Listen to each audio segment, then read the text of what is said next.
오늘은 사도신경 부분에서 거룩한 보편적 교회에 관해서 살펴보고자 하는데요. 지금 우리 일반 개신교에서 사용하고 있는 사도신경에는 거룩한 공회와 이렇게 돼 있죠. 거룩한 공회를 믿습니다라고 돼 있는데, 사실 그거는 좀 표현을 좀 풀어서 해야 될 필요가 있는데, 여기 요례문답 같이 거룩한 보편적 교회 이렇게 이해하는 것이 좋겠습니다. 54문입니다. 21주일. 거룩한 보편적 교회에 관하여 당신은 무엇을 믿습니까? 답. 나는 하나님의 아들이 세상의 처음부터 마지막 날까지 모든 인류 가운데서 영생을 위하여 선택하신 교회를 참된 믿음으로 하나가 되도록 그의 말씀과 성신으로 자신을 위하여 불러 모으고 보호하고 보존하심을 믿습니다. 나도 지금 이 교회에 살아있는 지체이며 영원히 그러할 것을 믿습니다.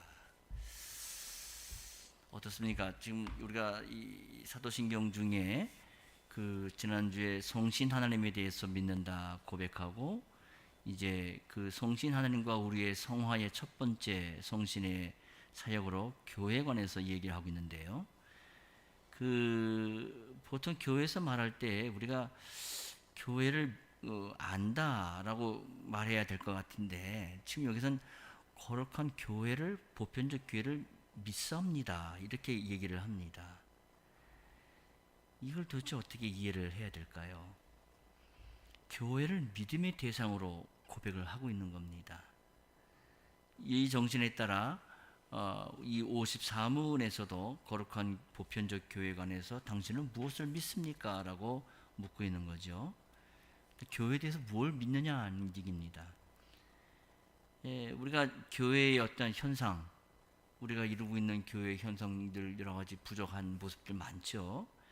또 우리들의 그 교회를 이루어가고 있는 그 과정 중에 나타나는 삐끄덕거리는 여러 가지 경험들, 이런 것을 토대로 해서 우리가 교회에 대해서 이야기를 한다면, 사실 우리는 안다라고 이야기를 하지 감히 믿는다라는 말을 아마 하지 못할 겁니다. 근데 이 교회에 대해서 무엇을 믿느냐, 이 질문은 이 교회에 대한 우리의 생각의 출발점부터 좀 바꾸게 하는 이 질문인데요. 그러니까 교회를 우리 눈에 보이는 것으로 평가하지를 않고 삼위 하나님께서 이루어 가시는 것으로 생각을 해서 삼위 하나님의 경영이 이루어지는 교회에 대해서 믿고 나올 것을 가르쳐주고 있는 대목입니다. 우리가 지금 교회하면 오해하는 부분이 크게 있는데요. 보통 교회하면 그리스 말로 에클레시아라는 말을 많이 쓰죠. 에클레시아 많이 들어보셨을 거예요. 이 에클레시아라는 말은 고대 그리스에서 민회, 그러니까 백성들의 이 모임을 가리켜서 한 말인데, 그것을 적용을 해서 죄와 세상으로부터 불러낸 사람들의 모임, 이게 에클레시아 교회다, 이렇게 단어의 이 뜻을 너무 이게 나가서 얘기하는 얘기들이 많죠. 우린 다 그렇게 이해를 하고 자라왔고요. 하지만 이것은 사실 건전한 해석이나 주의는 아닙니다. 그보다는 성경의 용례를 따라서 성경이 교회를 뭐라고 말했는가를 살펴보는 것이 더 합당하다 볼 수 있는데요. 신약에서 교회라고 사용된 말은 그 그리스 말 에클레시아를 끌고 들어와서 한 말이 아니라 구약에서 카할 또는 에다라는 말에서 사용된 말입니다. 이 말은 이제 신명기 5장 22절에 보면 시내산에서 하나님께 예배를 드리고자 모인 그 회중들, 회집을 가리켜서 카할 또는 에다 이렇게 표현을 했는데요. 그걸 이제 사도행전 7장 38절에서 스데반은 그걸 가리켜서 광야교회라 이렇게 해석을 하면서 불렀습니다. 그러니까 교회는 처음부터 하나님께 예배를 드리고자 모인 구체적인 모임이다 하는 데서, 이런 데서 잘 드러날 수가 있죠.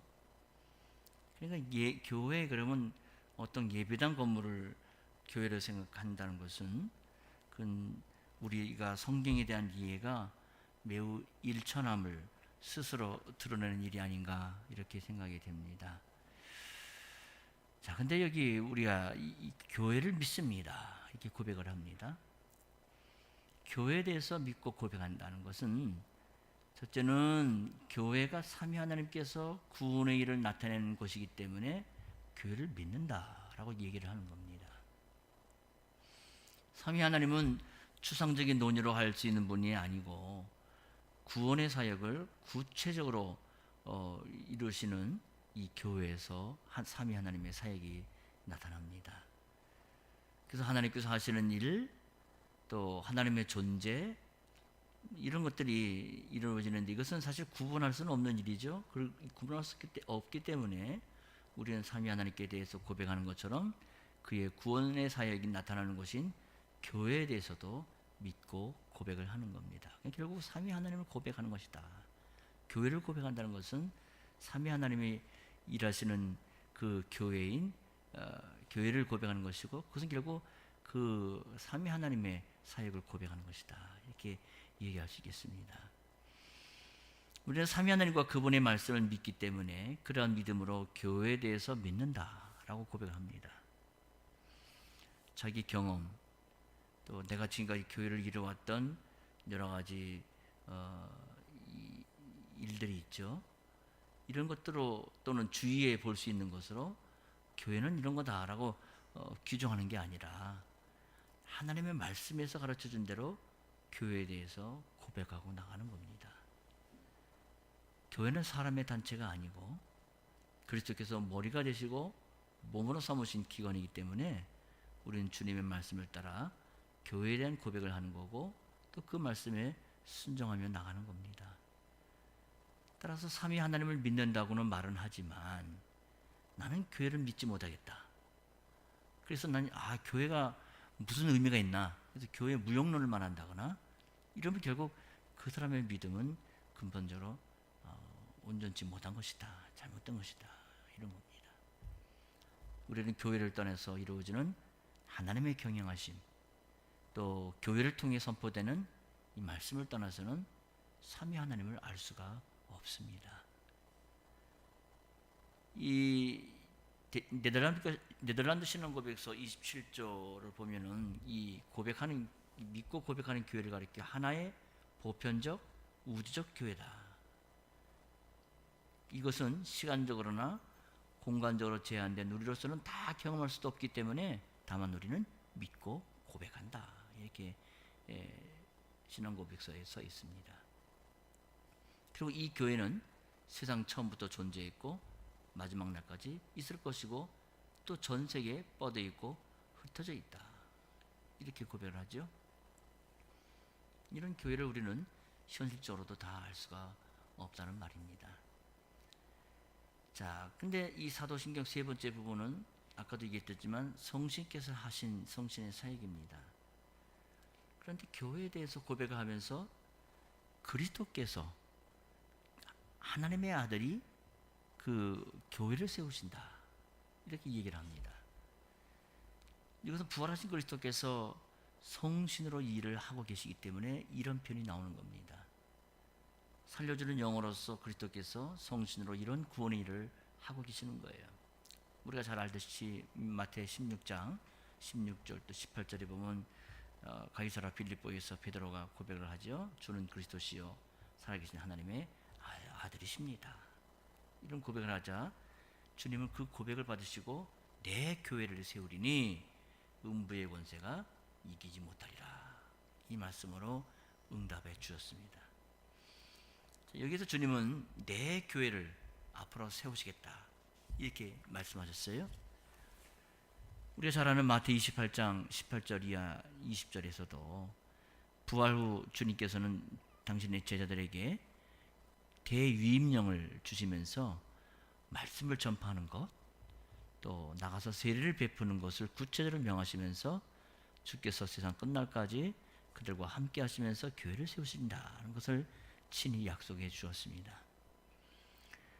승천하신 예수님께서는 아버지로부터 성신을 받아 보내심으로 지난 주일이 오순절 날이었는데요. 오순절에 신약교회를 세우셨습니다. 그리스도께서 성신으로 영생을 위해 선택하신 자들을 불러 모아서 세우신 것이기에 교회를 가리켜 그분의 몸, 그리스도의 몸이라 이렇게 불립니다. 우리가 그리스도를 통해서 삼위 하나님을 아는 것처럼 그리스도의 사역을 통해서 또 내가 구원을 얻은 교회는 삼위의 이름으로 불리게 되는 겁니다. 그래서 교회를 가리켜 하나님의 백성, 또 그리스도의 몸, 또 나가서 성신의 전, 이렇게 삼위 이름으로 불리게 하면서 표현을 하죠. 앞에도 얘기했다시피 이 교회란 말은 하나님께 예배하는 회중을 가리킨다 이렇게 말씀드렸죠. 가할 혹은 에다, 이 말이 처음 사용된 것은 출애굽기서에서 시내산에서 여호와께 예배를 드리는 이스라엘에게 사용을 됐지만, 예배를 드린다는 점에서는 그 이전으로 우리가 올라가 소급할 수도 있겠습니다. 에덴의 아담이 하와와 함께 안식일에 예배를 드린 것도 역시 교회였고, 비록 수는 적었지만 참된 믿음이 있었던 노아의 가족도 역시 교회였습니다. 물론 아브라함의 가족도 교회고, 또 출애굽에서 시내산에 서서 율법을 받은 이스라엘 백성들도 광야 교회였습니다. 이스라엘 백성이 홍해에서 세례를 받고 광야에서 신령한 양식과 신령한 음료를 마시며 지냈는데, 그때 예수님께서 그들을 따르시면서 음료를 공급해 주었다 하고 바울사도는 고린도전서 10장 4절에 그렇게 이 출애굽 사건을 해석해 주고 있습니다. 구약의 교회는, 과거의 구약의 교회는 시온의 성전을 중심으로 예배를 드렸다고 할 때, 예수님께서 오셔서는 시온산이 아니라 성신과 진리로 예배하는 때가 왔다 이렇게 선언하셨습니다. 이게 요한복음 4장에 사마리아 여인에게 교회 예배에 대해서 말씀하신 부분이잖아요. 그러니까 예수님께서는 구약의 교회를 대체할 내 교회를 세우시겠다 하시고 십자가와 부활에 대해 말씀하셨습니다. 하늘로 오르신 다음에 성신을 보내셔서 신약 교회가 서게 하신 거죠. 그 전과 달리 토요일이 아니라 이제는 주일에 모여 예배를 드리고, 또 성전이 아니라 예배당에 모여 그리스도의 구원을 성신으로 찬송하며 예배를 드리는 겁니다. 광야에서 먹고 마셨던 신령한 음식이 아니라 이제는 그리스도의 피와 살을 기념하며 우리는 먹고 마십니다. 이처럼 구약과 다른 방식이지만 결국 두 교회, 옛 언약에 속한 구약 교회와 새 언약에 속한 신약 교회는 결국 한 교회에 속해 있는 하나의 교회입니다. 비록 교회가 외적으로 타락해서 그리스도의 교회가 아니라 사단의 회가 되는 경우도 있지만, 그럴지라도 이 땅 위에는 항상 교회가 있어서 하나님의 뜻을 따라 하나님께 예배할 것이다. 웨스민스터 신앙고백 25장 5절에는 그렇게 고백을 합니다. 마지막 날 어린 양이 혼인잔치 이르기까지 성신과 말씀으로 교회를 불러 모으시는 그리스도의 일은 계속해서 이루어질 것이고, 그래서 우리 교회의 이 헌장의 서두를 보게 되면은 우리 교회의 사명은 우리 시대에 하나님의 말씀, 역사를 통하여 흐르는 주리의 신앙과 신학을 우리 시대에 이어받고 그것을 우리의 후대에도 전달하는 사명을 갖고 있다. 결국 이 말입니다. 성신과 말씀으로 교회를 불러 모으시는 그리스도의 일을 계속 진행한다, 그 얘기죠. 그러면 이 교회를 어디서 모으시냐? 여기 유리문답에는 뭐라 합니까? 세상 처음부터 끝날 마지막 날까지 모든 인류 가운데서 그랬습니다. 예수님이 교회를 세우실 때는 타락의 여지가 없는 천사들이나 다른 신령한 피조물들을 부르는 게 아니라 사람을 부르세요. 모든 인류 가운데서 부르시는 겁니다. 이것이 보편적 교회라는 그런 뜻이 됩니다. 족장시대의 교회는 가족이었고, 출애굽 이후에는 이스라엘 민족을 중심으로 구약 교회가 섰지만, 오순절에는 모든 민족에서부터 교회가 세워져요. 마지막 날에는 수많은 방언, 민족에서 나와 함께 주님을 찬송하게 될 것이고, 그 날에는 교회의 보편성이 완전하게 드러나게 될 것입니다. 그런데 보니까 교회는 자연스럽게 서로 다른 문화적인 배경, 서로 다른 그 자라움의 배경, 그런 것들이 섞여서 함께 들어오게 됩니다. 그렇잖아요. 우리만 하더라도 여러분들이 자라온 배경도 다르고, 여러분들이 살아온 인생관도 틀리고, 또 성격도 틀리고 다 다르지 않습니까? 그렇지만 하나의 교회로 들어오는 거예요. 특히 우상숭배와 관련된 것은 처음부터 버리고 들어오게 하지만, 다른 거는 교회에 들어와가지고 그 다음부터 말씀을 배워가면서 서서히 변해가는 겁니다. 그 변하는 속도가 어떤 사람은 급진적으로 변하는 사람이 있는 반면에, 또 어떤 사람은 그냥 또 아주 천천히 변하는 사람도 있고, 눈에 띄지 않을 정도로 이 변화가 있는 거예요. 그러니까 문화적인 것이 교회 가입 조건이 되는 건 아닙니다. 교회에서는 나이, 또 세대 차이, 또 문화적인 차이가 문제가 되질 않아요. 모든 인류 가운데서 불러 모으신 교회의 보편성이 한 지역 교회 안에서도 나타나게 되는 겁니다. 자, 그 다음에 이제 나오는 것이 영생을 위하여 선택하신 교회를 우리가 믿는다, 그렇게 고백을 합니다. 사도신경은 한 거룩한 보편적 교회를 믿습니다. I believe a holy Catholic Church, 이렇게 고백을 하고 있고, 이 사도신경의 원전이라 할 수 있는 AD 381년에 지어진 고백된 니케아 신조에는 한 거룩한 보편적 사도적 교회를 믿습니다. I believe one holy Catholic and Apostolic Church, 이렇게 고백을 합니다. 이러한 신조에서부터 교회 속성으로 우리는 교회의 통일성, 또 거룩성, 또 보편성, 사도성을 교회라고 하면 이 네 가지가 있어야 된다 하는 속성으로 이야기를 하게 되는 겁니다. 이 부분에 대해서는 우리가 다음 주부터 다시 한번 한 걸음 더 들어가서 살펴보기로 하겠습니다. 기도하죠. 걸어가신 하나님, 오늘 아침부터 저희들이 사도신경을 통하여 고백되어진 하나의 보편적 교회를 나는 믿습니다라고 하는 그 고백이 우리에게 어떠한 은혜와 의미를 주고 있는지를 또 살펴보기 시작하였습니다. 주님, 일반적으로 사람들은 경험적으로 교회를 보거나 외형적으로 교회를 생각할 때 교회를 안다라고 저마다 표현하겠지만은, 그러나 사도신경에서 우리의 믿음의 선배들은 교회를 안다라고 고백하는 게 아니라 교회를 믿는다라고 그렇게 고백을 하고 지금까지 왔습니다.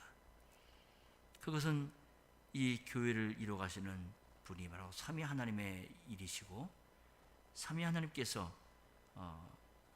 우리에게 베푸신 은혜의 공적이 이 안에 가득해 있고, 또 말씀과 성신으로 이 교회를 세워나가시기에 교회를 믿는다라고 결국 삼위 하나님의 사역과 관련돼 그렇게 고백을 하게 됩니다. 주님, 오늘도 이 교회를 저희들은 믿습니다. 성신께서 일하시는 교회를 믿습니다. 그리스도께서 말씀으로 모으시고 말씀으로 주의 백성들을 권고하시는 이 교회를 우리는 믿습니다. 이 교회를 믿는 믿음으로 하나가 되어서 그리스도의 참된 교회를 우리 시대 안에 이뤄나갈 수 있도록 주님, 우리의 믿음을 강건케 하여 주옵소서. 예수 이름으로 기도합니다. 아멘.